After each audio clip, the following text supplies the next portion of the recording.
friends, and welcome back to a new video. Today I will be sharing all the books I read throughout the month of April, and I would love to know what books you read in April. I would love to know if you found a new favorite. Just how did the reading month go? How are you all doing? April was a pretty great reading month for me. I am really happy with what I read. I didn't read a ton of books, but what I did read, I am very glad that I did. And I just followed my mood. I am so happy to say there were no DNFs in April just because I simply followed my mood. I didn't pick up anything that I didn't want to pick up. And it was just a great start to the spring season. And there are definitely a few books in the pile that I have here that fit the spring vibes and everything. And I'm just overall very happy with how the month went. And so far, May is proving to be just as wonderful of a reading month. And I just hope the rest of the year continues in the same vein, only reading books that I want to read, books that I think I will love, enjoy. I know it's very cliche, but life is too short to be doing, reading, watching, etc. things that just don't bring us joy. So I am trying to be more intentional with what I'm reading, and that was really my mindset throughout April, and I'm so glad with how the month went. So like I said, there were no DNFs. I just have two books that are carryovers from April that I'm bringing into May, and I am almost finished with one of them, and that is Wives and Daughters by Elizabeth Gaskell. I have just about a third left of the book and have just been absolutely adoring this book. I started April reading this and have been working through it with my friend Madeline, and we've both been just loving this book so much. And if any of you have read it, Molly Gibson is one of the best heroines in Victorian literature. I adore her. This book is wonderful. It's a lot different from Gaskell's other works like Sylvia's Lovers and North and South. Those kind of have a, I guess, more melancholic kind of feel to them in a sense. This one, it's different. It just feels so springtimey, summery, and even though there are definitely some things that happen in the story that are not, you know, sunshine and rainbows and that sort of thing, I guess just the tone of the story and the character of Molly, just, it's like I'm sitting in a garden with a cup of tea reading this sweetest story and spending time with such wonderful characters, and I'm eating this up. So this one will be finished in May, but I read a huge chunk of it in April and I'm just loving it so much. I'm also carrying over Mrs. Tim of the Regiment by D.E. Stevenson. I haven't made a whole lot of progress in this book. I'm about 12% of the way through still, but just very much taking my time with it. I did actually order a physical copy because I just needed a physical copy of this book. I was not liking the Kindle format, and I have a feeling this is going to be either a 4 or a 5-star book. I'm really loving it. So having a physical copy was a must, especially because I have physical copies of the other books in the series, the later books, and I was just waiting for the physical book to arrive, which it did today. So I will be continuing to read this throughout May, but I'm very much enjoying this book. So those books I am currently reading, they're carryovers from April, and I did say there were no DNFs. There was a book I wanted to read, and I'm not considering it a DNF because I maybe read one page, and I just decided it was kind of like a try a page and see if, you know, I'm in the mood for it. And I just decided it's not the right time for me to read it, and that is Hospital Sketches by Louisa May Alcott. And I was supposed to read this for Anne's Read the Classics challenge, which she has a prompt for each month, and April's prompt was to read a memoir. I unfortunately completely failed to accomplish anything of that challenge in April, and I do hope to get back on the bandwagon in May, but I just was not in the mood for a memoir. I was just not in the mood for really anything that kind of fit the challenge for April for this readathon, so I just decided now is not the time. One day I will read this book. I love Louisa May Alcott and I want to read everything by her, but it wasn't the right time. So we'll go over the books that I finished in April, and I will go over them from my least favorite to my favorite, and even with my least favorite, I still enjoyed the book, and just overall, I enjoyed everything that I read this month. Nothing was a huge dud by any means. But the first book I did give 3 stars. I thought it was enjoyable. I thought it was fun, but just not a book that I would read again. Not a book where I would want to continue the series, that sort of thing. And that is Fairest of Heart by Karen Whittemire, I'm not too sure. But this is the first book in the Texas Ever After series. It is a loose fairy tale retelling series set in Texas in the 19th century. It's Christian historical fiction and follows a lot of very typical kind of Christian historical fiction storylines in a sense, and you know what to expect, you know kind of what's going to happen, and it was fun. It was really fun. This one I listened to on audio exclusively, which I almost never do. I'm very much the type of reader that if I'm listening to a book on audio, I need to have the physical book to follow along. I just really struggle to focus when I'm just listening on audio, but this was the perfect book to listen to while just, you know, doing household chores and that sort of thing. And I did enjoy it. I thought it was really, really fun. This book is a retelling of Snow White and the Seven Dwarfs, a loose retelling, and our main character Penelope is kind of like the Snow White character, and she's a personal maid to this woman who is kind of an actress, and this actress is very, very jealous of Penelope because she is super beautiful and attracts the attention of the wrong person. And so this woman tries to have Penelope basically left to die, and she ends up rescued by a Texas Ranger and these 7 old gentlemen who are basically like the 7 dwarves. And the story goes from there. It was fun. I did enjoy the fact that it is a fairy tale retelling. It's something I really enjoy. The 7 men that were kind of based on the 7 dwarves, I found very, very endearing. I did find Penelope to be quite annoying. She was just this perfect ray of sunshine. It was a little cheesy and just a little too saccharine for me, but it was fun, and it was the type of story I was in the mood for when I did pick it up, and I'm glad I listened to it. I thought it was solid.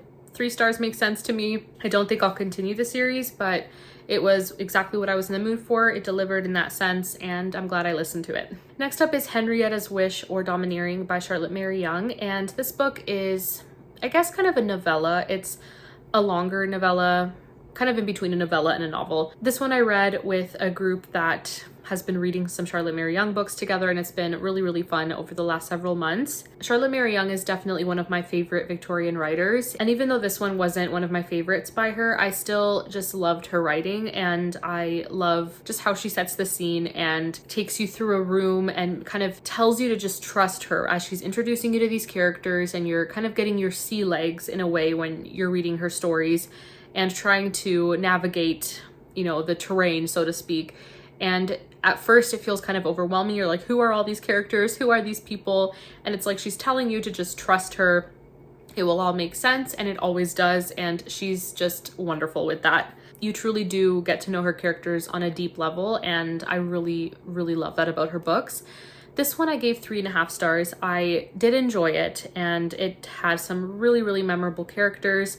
In particular, a man named Uncle Jeffrey. He was one of my favorite characters. I just thought he was so heartwarming to read, and every moment with him in the book was just beautiful. But this book is about the Langford twins. They are teenagers, Henrietta and Fred. They live with their mother, who was widowed, and she's still really dealing with her grief. And the kids just want to, I guess, liven things up and bring some joy back into their lives. And they suggest moving back to Mrs. Langford, their mother, to the home that she grew up in.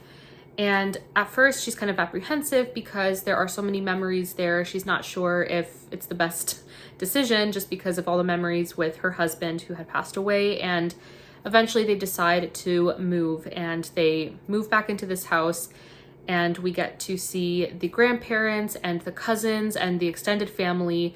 And there are just so many family moments. It just feels so relatable in such a beautiful way, and you don't often get that with Victorian classics and just classics in general. Sometimes it feels like very stiff, and like family relationships are very stiff, but there's a way that Charlotte Mary Young creates family dynamics that just feels so natural and just truly heartwarming. Henrietta in particular, she is very driven to find happiness and for her mother to find happiness. And there's very much a moral to the story in the sense that Henrietta is forced to learn a moral lesson, and it's tied in with religion. And her cousin, who is Queen Bee, she goes by Queen Bee, her name is Beatrice, but they call her Queen Bee, which I love.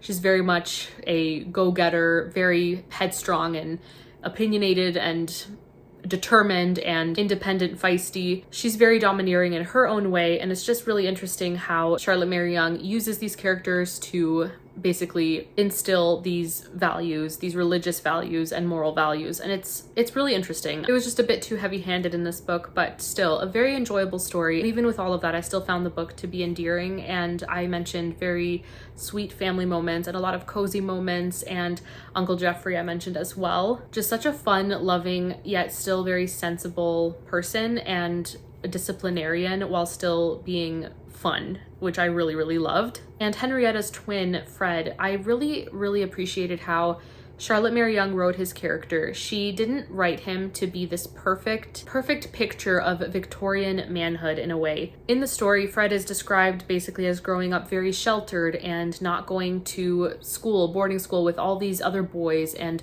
you know, getting into scrapes and doing these boyish things. And he grew up with his mother and sister and was very much influenced by the things that they liked to do. But that was just portrayed as something completely normal, and I really appreciated that. So overall, a 3.5-star read. I really did enjoy my time with it and enjoyed the buddy reading experience with my lovely group of friends. And I just love reading Charlotte Mary Yonge with other people. It's so fun to discuss her works and just gush about her characters.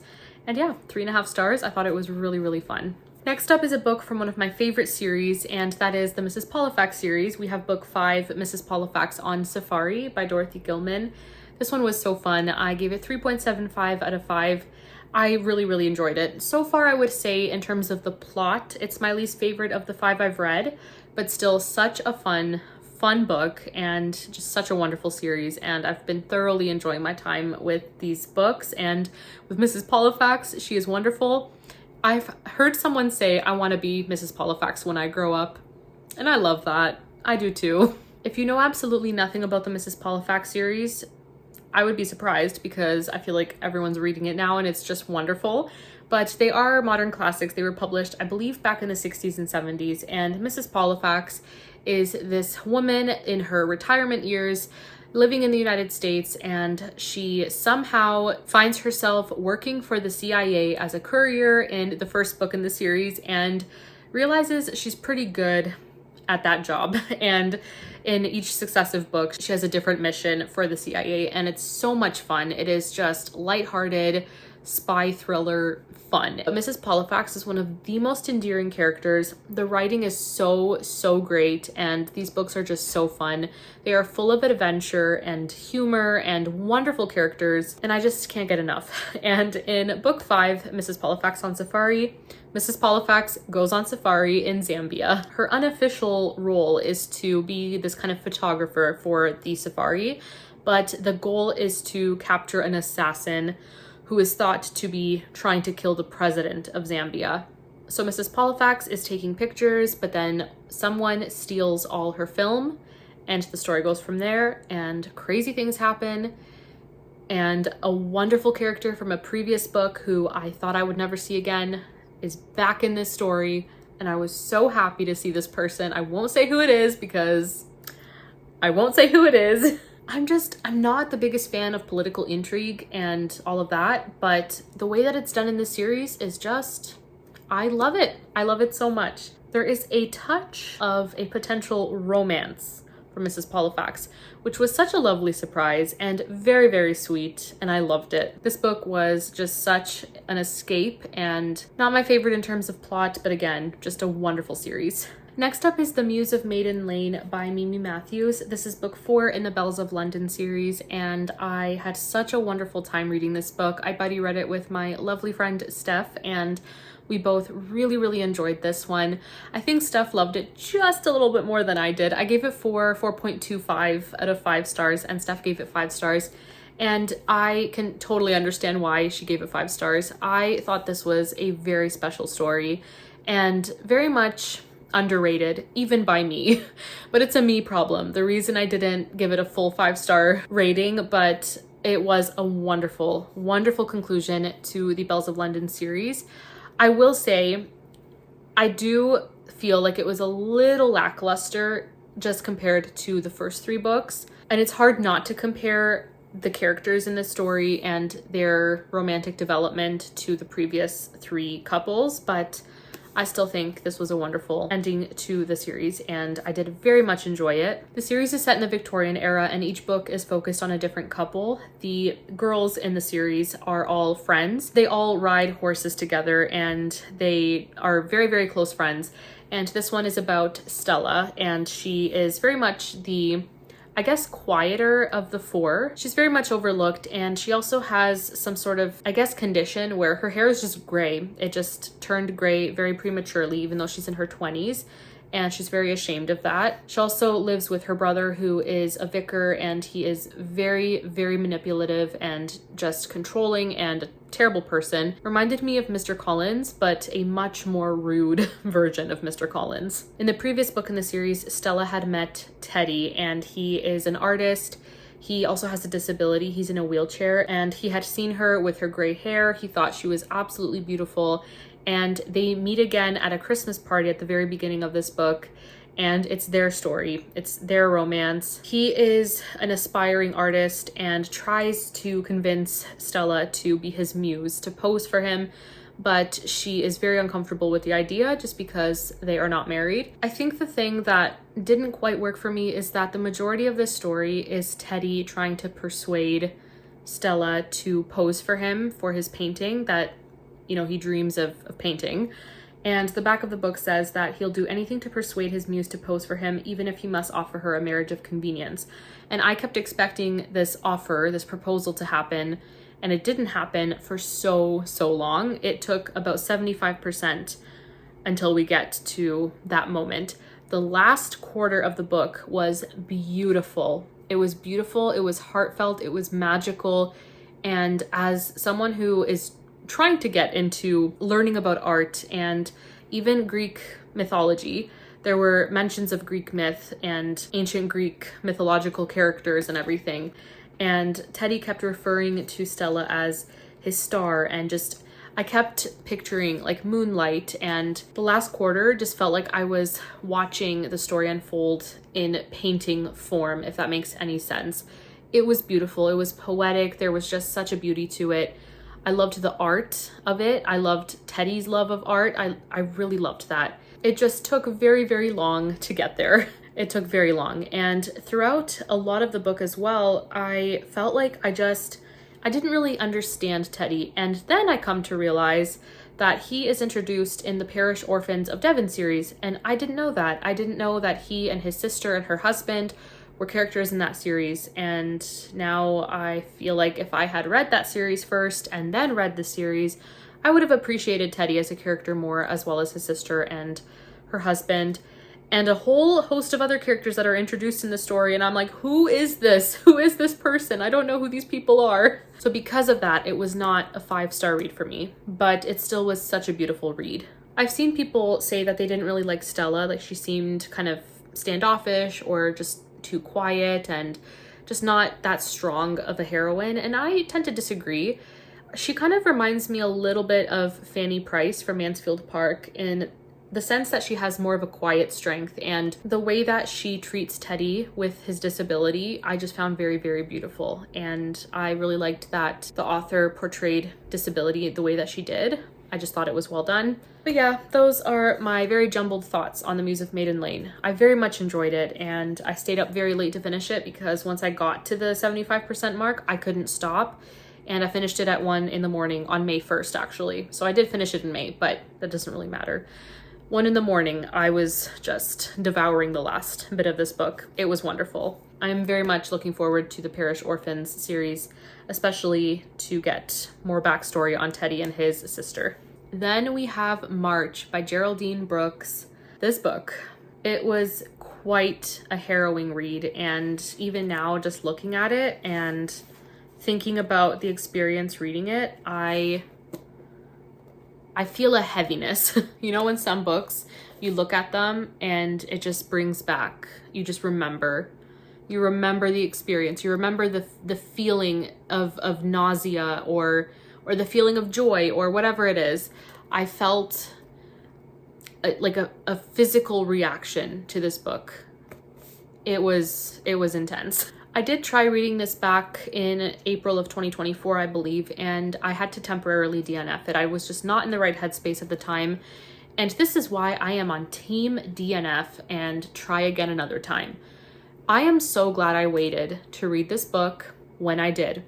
In March, I read a nonfiction about Louisa May Alcott and Little Women, and I loved that book so much, and it just sent me kind of on this kick of Civil War era research and reading and all of that. And I was especially interested in Bronson Alcott, Louisa May Alcott's father, and he was quite the man.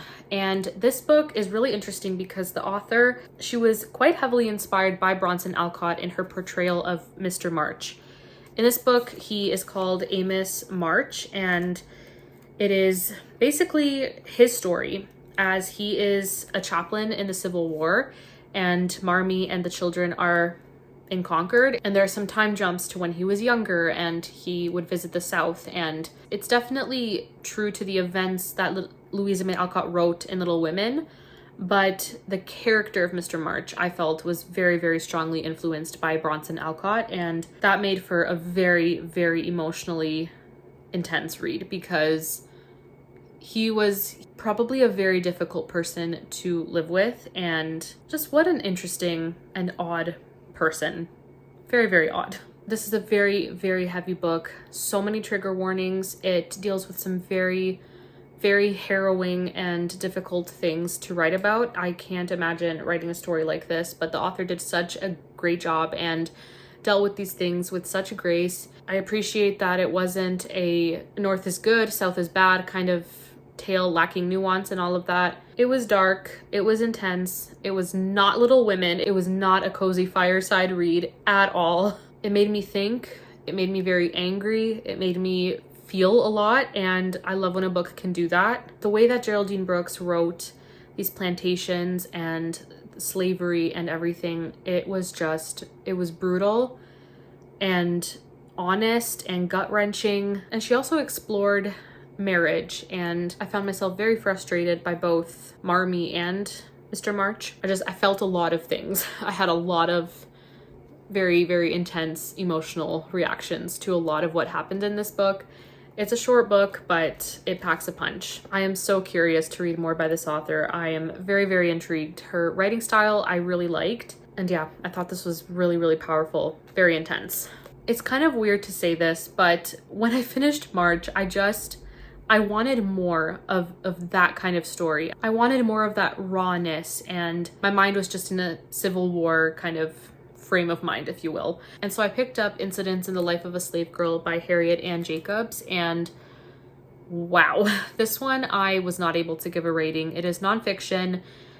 Harriet Ann Jacobs wrote it as if it's fictional. She gave herself a pseudonym and kind of wrote it as if it's a story. She wrote dialogue and that sort of thing, but it was very much her life as a slave girl, what her life was like living in America in the early 1800s, and it was just so eye-opening and such a difficult read, but I'm so glad that I read it. It was amazing. I just remembered another reason why I picked this book up is because in March, in the afterword, the author mentions how one of the characters in this book was inspired by Harriet Jacobs, and I was really curious, and then I realized that I had that book on my TBR by this author. I hadn't put two and two together, but I decided now's the perfect time to pick this up. Every page was an emotional gut punch with this book. It's just Harriet telling her story. She gives herself the pseudonym Linda, and it's her story from when she was a child. She was owned by this very evil man. He was a doctor, and just the things that he did. We won't go into details, but this woman, she even said herself that she didn't go through half of some of the things that other slaves went through.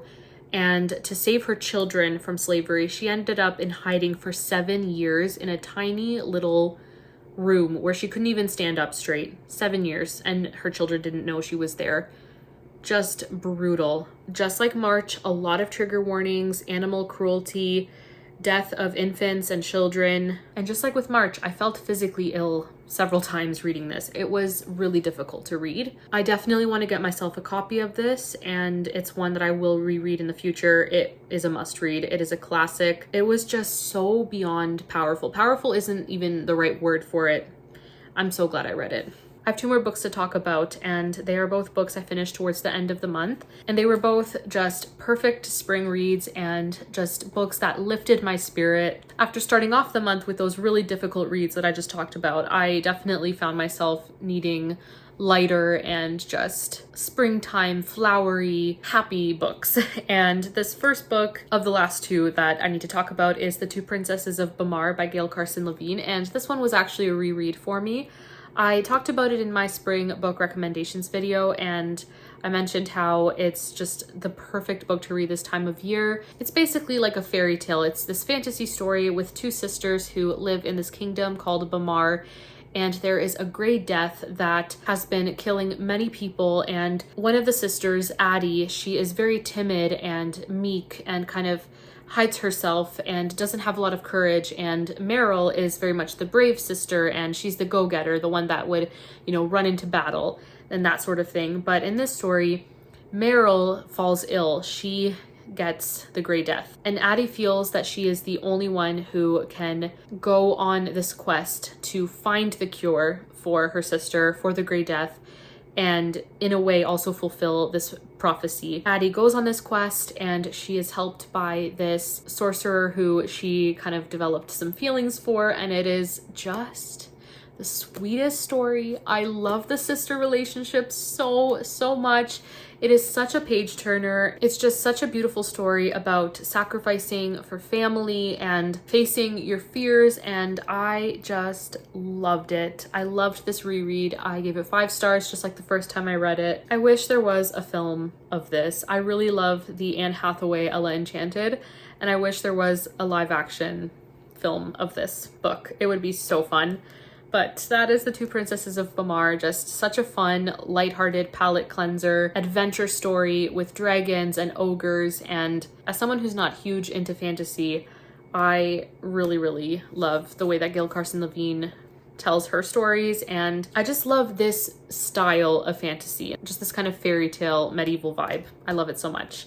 So that is The Two Princesses of Bamarre, such a favorite. And last but certainly not least, Jane of Lantern Hill by Ellen Montgomery. This was my favorite read of April. This was beautiful.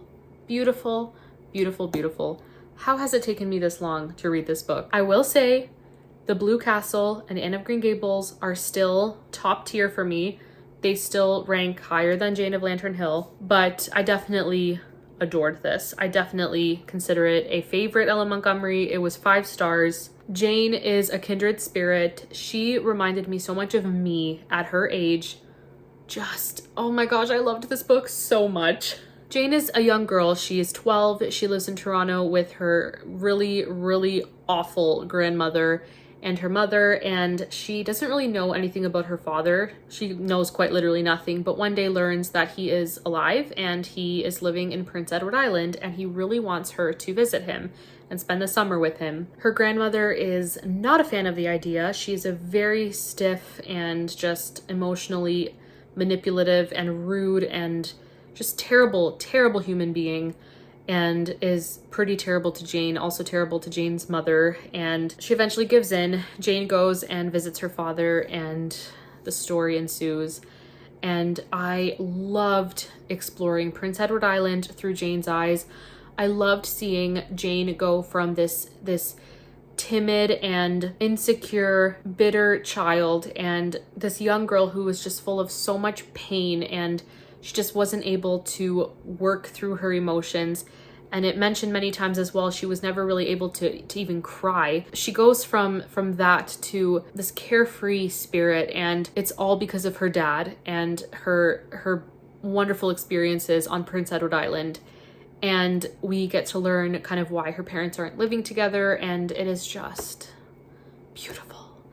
I loved this book so much. I hated the grandmother. She was atrocious. There were other characters on Jane's mother's side of the family that were just annoying to the nth degree, and cousin Phyllis and everything, just so irritating. But all the people in Prince Edward Island were wonderful. Jane was wonderful. Her father was wonderful.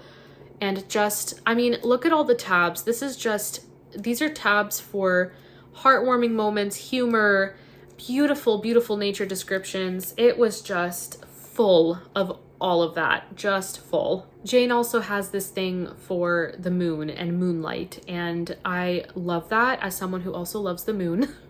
I don't know why, I just have this obsession with moonlight. I love it. Anyways, that's a whole other thing, but I love this passage here. It says, "For 3 years now, Jane had been going on dream voyages to the moon. It was a shimmering world of fancy where she lived very splendidly and sated some deep thirst in her soul at unknown enchanted springs among its shining silver hills. Before she had found the trick of going to the moon, Jane had longed to get into the looking glass as Alice did.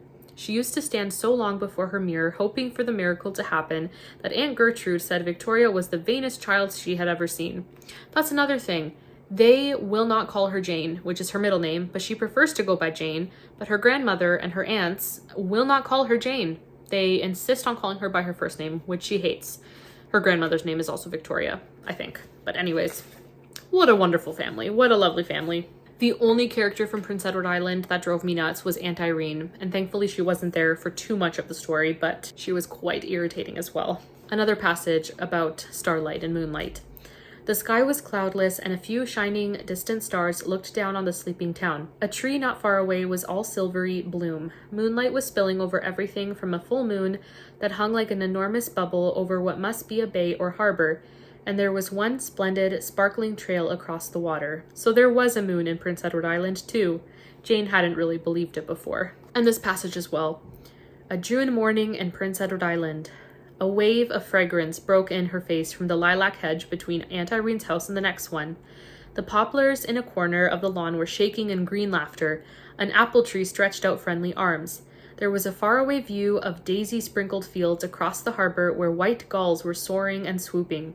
The air was moist and sweet after the rain. Aunt Irene's house was on the fringe of the town, and a country road ran behind it. A road almost blood red in its glistening wetness. Jane had never imagined a road colored like that." I just love that this book is mostly set over summer, and it's just full of descriptions of the water, the coast, and flowers, and the sunshine, and the farms, and all the little things that Jane gets up to, and the cooking that she learns to do, and it is perfection. I quite literally want to move to Prince Edward Island. "There were silver and lilac sand dunes between them and the sea, extending into a bar across the harbor where great, splendid blue and white waves were racing to the long sun-washed shore. Across the channel, a white lighthouse stood up against the sky, and on the other side of the harbor were the shadowy crests of purple hills that dreamed with their arms around each other, and over it all the indefinable charm of a Prince Edward Island landscape." I don't think there will ever be an author to rival Ella Montgomery, just my personal opinion. There are certain authors who write very, very beautifully and poetically and all the things, the nature writing and everything, but I don't know. Ella Montgomery, she was truly one of a kind, and this book was beautiful. And I think I should stop talking about this book now, or we will be here for another 10-20 minutes. But that was the last book that I wanted to talk about, and those were all the books I read in April. I had a really great reading month, and I hope you all did as well. Please do let me know in the comments below, what did you read? What were your favorite reads of April? Have you read any of these books that I've talked about? Were they favorites of yours as well? I would just love to continue chatting all things books in the comments below, and I hope that May is proving to be a wonderful reading month for you as well. That is it for this video, friends. Thank you so much for being here, for watching this video, and I will see you in my next one. Bye!